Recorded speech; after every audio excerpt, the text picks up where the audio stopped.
So let's begin with The Hobbit. The Hobbit, my dad originally got me when I was like 7. I love that. He read it to me, so I went and read it. It was the most amazing thing I ever read. Funny enough, I actually didn't hear about Lord of the Rings until like maybe I would have been in 2nd grade when he read it to me. So I would have heard Lord of the Rings from probably around 6th grade, which would have been crazy, 4 years later, yeah. But I got the hardcover copy of The Hobbit. Has Smaug on the front. I think that's the coolest picture of Smaug, because he looks so much like I will fucking murder you, and also I'm a fucking badass. Yeah. So that was a map of Thorin's map.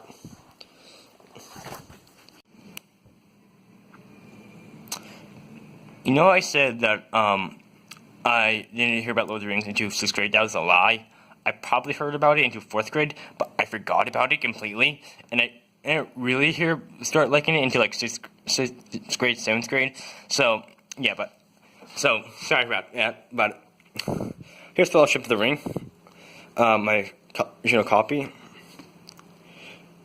paperback. Yeah, The Return of the King to be the best version because it's mostly the biggest of my favorite Lord of the Rings books I own because it's the biggest and easiest to read.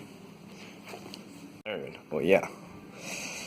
When I first read this, it was the hardest thing in the universe to read. Like, legitimately, like, the Alconde and the Quintus Similarity, and the beginning, like, majority of the Quintus Similarity was the hardest thing in the universe to read. Like, I read it like 2 years ago, and I found it to be. I had to especially with Alconde, I had to like reread it like 3 times just to even have a basic idea what the fuck is going on. So yeah, if you ever decide to read this similar, just bear that in mind. It's gonna be hard. Unless you're some god out reading, it's gonna be hard. So yeah, I own 3 copies. These are my copies of the Fish Tales. All of them are the same. You know why? You may be wondering why I own 3 copies. Well, that's a long story. First, this is my original copy. I bought it at like a bookshop about my junior year of high school, but that would be a year ago. So the reason I got this copy is because originally I was thinking, hey, this is a soft copy. I don't want to like ruin this copy, so I'm not gonna bring this copy to school when I read it. I'm just gonna bring this. Because it's the hard copy. I'm gonna check this out. But then again, I eventually lost this copy, quote unquote lost it. Then I then I decided, well, when I was buying a new copy of it, I got this copy. Then I found it probably like a month later after I lost it, and I was like, oh, on one of my teacher's shelves. So yeah, then I had this. But I wonder why I still have this. Been over a year. Well, the thing is, my school, they're like, oh, so this counts as like, irreplaceable damage. This actual content of the book is completely fine. It's just that I kind of messed this part up in my backpack. It's like, yeah, you're gonna have to cost you $20. So I was like, fine. Yeah, and that's why I own 3 copies. And then I bought the book, and I don't know if they were going to buy a new one, but no. So that's why I own 3 copies of the Fish Tales. Collection, Extreme Middle-earth, which I got around about, I would say, two and a half weeks ago. Came around because I ordered it about, I'd say, 1.5 months ago. I ordered it, and this only came about 2.5 weeks ago, so it took a month in shipping. I'm tired of Now, I haven't finished reading it. I've only just barely started reading it. Because mostly the reason I haven't really started reading it is because I was rereading the Lord of the Rings trilogy. So, I'm just skimming through it. I just read like the first part, the college let's play. I didn't even finish the commentary. I just read the story. I finished some commentary, but not the entire story. So, I'm like. And also, if you're wondering, I'm also like a little over halfway through the Return of the King. I'm on book 2 of Streamer of the Earth, which described the War of the Ring. This experience is the early Silmarillion, and this is Tolkien's other later writings. And yeah, this is real gold. Gotta see, right? Now, this is pretty cool. Now, the only semi-complaint about these book series is that the paper is incredibly thin. Like, you have to be really careful with these books. These one of Tolkien's pictures that Christopher Tolkien had to come from. So yeah, paper is incredibly thin. So one thing I noticed about the books, the original color images, if I can show you. Some of these images were simple as this. This probably would have been in color, but it wasn't due to the fact that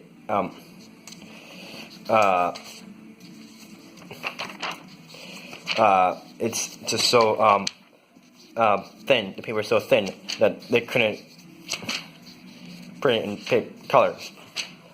So it shows what. Yeah, it says. Note, owing to the limitations of printing on India paper, it is necessary to reduce in black and white the original color front piece illustrations. So yeah, in India, I'm assuming this is called India paper because it's, I don't know why it's India exactly, India paper, but I know it's really thin paper. It's like Bible paper essentially. It's like the Bible for me. Yeah. I have the history index. Now this is the hard copy version, but this is the index. You know, these are all located in the books. These just shows one big ass index that shows every single character. Okay. Now you may see brief book number 6,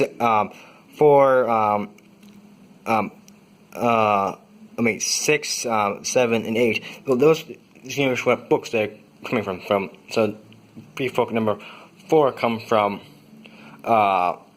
Number 6, come from. That would be Return of the Shadow. Well, 7 would be Treason of Asgard, and 8 will be World of the Ring. Oh, yeah. So yeah, it's pretty cool. Own it if you want it. So, first things first. Let's talk about Letters of J.R. Tolkien. If you're gonna get all of this shit. Essentially, if you're just, if you just like Lord of the Rings, but you're not that big a fan, like you own the books, but you don't go, oh, you don't like fucking study it, you don't fucking worship as a god. I don't do that, but I know some people do that because they're weird. But you should get this because this is pretty. God, now this is a little one thing. It talks a little bit personal about J.R. Tolkien and a lot, but also. This has a lot of facts. Like, I know one thing. It talks about why Gollum didn't. One of the things called on Newsweek. J.R. Tolkien. And it's pretty cool. It just talks about his early life and stuff like that. Like, boom. This is where he taught at Oxford. Is Oxford where he taught. Tim and his friend C.S. Lewis. If anyone didn't know, Tolkien is a hardcore Catholic. So it explains exactly why Melkor is like in it. Okay, so the dumbest things I hear is that Melkor, especially some morons who don't know what the fuck they're talking about.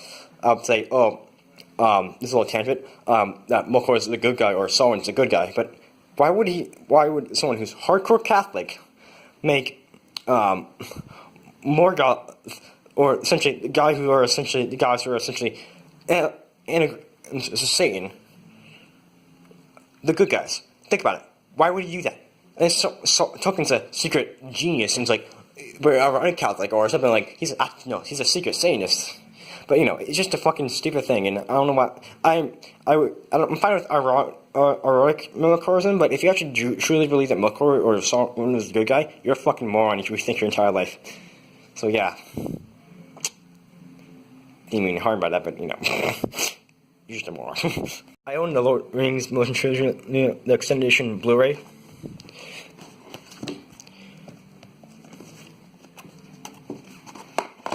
Fellowship, which contains the Long Strange Trilogy and Blu-ray extension, but also 26 hours of footage talk about the movie process for the entire trilogy. And it's actually pretty cool. Now, if you're a Tolkien fan, I watched the entire thing, and I was like, yeah, that's pretty cool. I got a few things. You can learn a few things about J.R. Tolkien that you may not know. Also, you don't learn a lot about the movie making process if you're interested in making movies, which I kind of am because I'm making a YouTube channel. But it's just so yeah, I found it very interesting. Pretty cool. But even though, why don't the Hobbit trilogy? Well, I think the Hobbit movies are nowhere near as good and not worth owning because I think they're a lot more of a cash grab than the Lord of the Rings. Lord of the Rings is, yeah, I can say, oh, it's making money. It does, but it's also good movies. They're also good movies that represent Tolkien in a good light. Well, the Hobbit movies I don't think are nowhere near as good and just represent Tolkien as fair light. That's why I don't own any copies. So, and you think, oh, we're going to shit just like the Hobbit. Yeah, come on. If you're not a Rings fan, you know that the Hobbit is nowhere near as good and somewhat bad compared to the Rings trilogy. Translation that book form or movie form. Or probably in a later video when I get a better camera and it's easier for me to focus on. I'll probably show off my Lego Lord of the Rings collection I own. It's pretty cool. Well, at least what I think. So yeah, comment down below what you think and see ya, guys.